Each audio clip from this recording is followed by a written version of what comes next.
Ted Cruz goes in on the Democrats in a hearing where not one Democrat showed up to talk about the open border and the pain that it has caused American people, the pain that it has caused mothers, fathers, and families.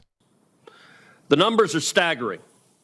According to ICE, as of July 21st, 2024, nearly 650,000 criminal illegal aliens were currently on ICE's non-detained docket, which means they've been released.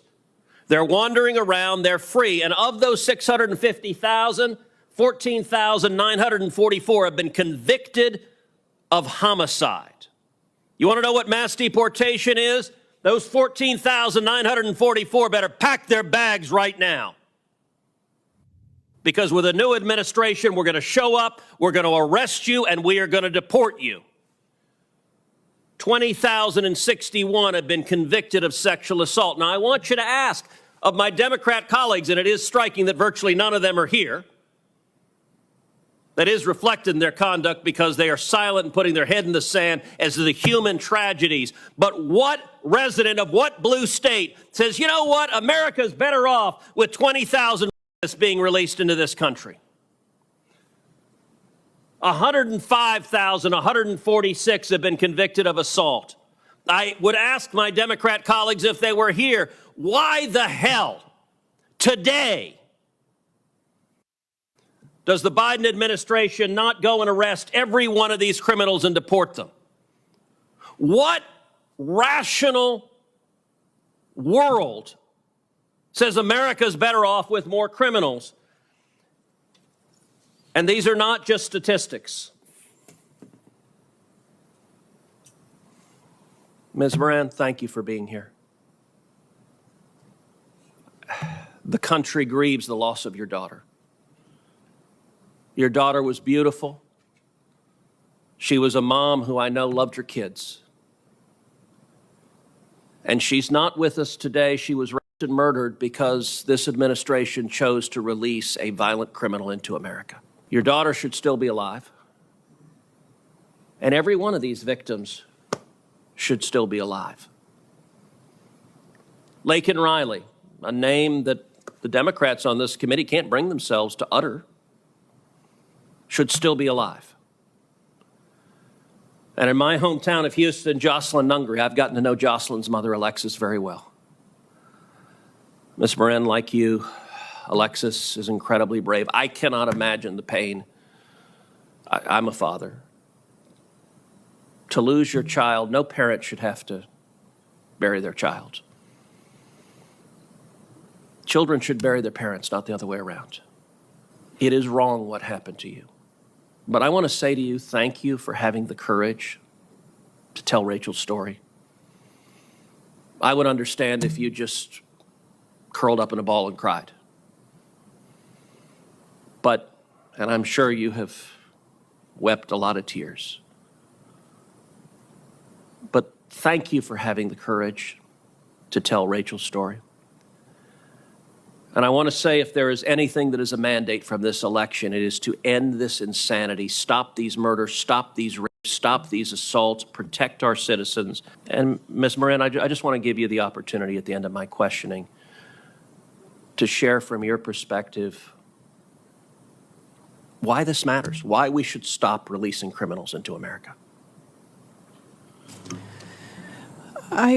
In order to prepare for this hearing, I was actually looking at statistics over the last couple of days, and most of the rape and murder statistics by illegal immigrants are actually against children.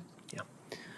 And to me, that's astounding. I don't know how many people here have children or grandchildren, but can you imagine your 7, 8, 9-year-old daughter being forcibly raped by a stranger? Sometimes multiple times. This is the culture, and I realize it's not all immigrants, but this is the culture that they come from, this kind of violence. They grow up in it in their countries. To them, it's just part of what they've known for their lives. But to bring that criminal culture into America, it's It's destroying our families. I know of women in my hometown that have come up to me because they know I'm Rachel's mom and say to me, some guy just ran up behind me and tried to pull me down to the ground. And if it wasn't for the fact that I could fight him off and run to a store to call the police, I might not be here. And in one incident, that man had attacked 7 other women. Wow. Why are we allowing this?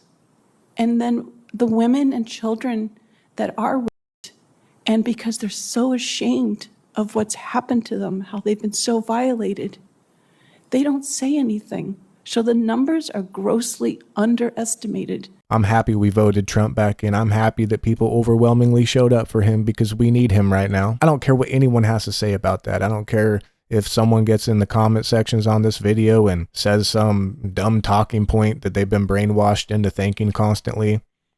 I don't care. We need Trump, and we need someone who is going to put America first all the time. We cannot go back. We can't go back, my friends. We need to continue fighting for this country and continue fighting to make sure that we bring in an overwhelming amount of votes to vote in the people that we know that are going to stand up for America and protect us and have our best interests at heart. It's that simple. It's going to be a battle, but we cannot stop fighting. The future of America depends on it. We have a cancer in this nation that we need to pull out immediately, and it's going to take time, and it's going to take radical fighting to get it done. Hey, if you haven't hit that follow button yet, I suggest you do, because in early 2025, I will have a video dropping that is called Lucifer's Disease, the sickness of the Democrat Party, and it is really good. I'm doing some heavy diving in research, and the things that I've found and connected are going to blow your mind. It's crazy. It really is crazy, and it really gives a lot of answers as to why the Democrat Party and the left-leaning culture is the way that it is today. It really is a sickness that has infiltrated our political field. It's a sickness that has infiltrated the minds of people. It's a freaking disease, and this video is going to showcase that. So it's like an informational documentary, really. So I hope that you stick around and hit that follow button, because the journey is just beginning. And if you want to help donate to the cause and help my independent media journey, then I do have a GoFundMe in the bio, and my goal is $4,000, so that way I can upgrade to a much better computer and get a camera, and that way I can start live streaming to you guys and covering events that happen in real time, and I can start having guests on and interviews, and we can really start uncovering things and really get to the bottom of things. And also I can share things with you guys truthfully as they happen all the time, and the content will be of much higher quality, more efficient, and there will be a lot more of it. So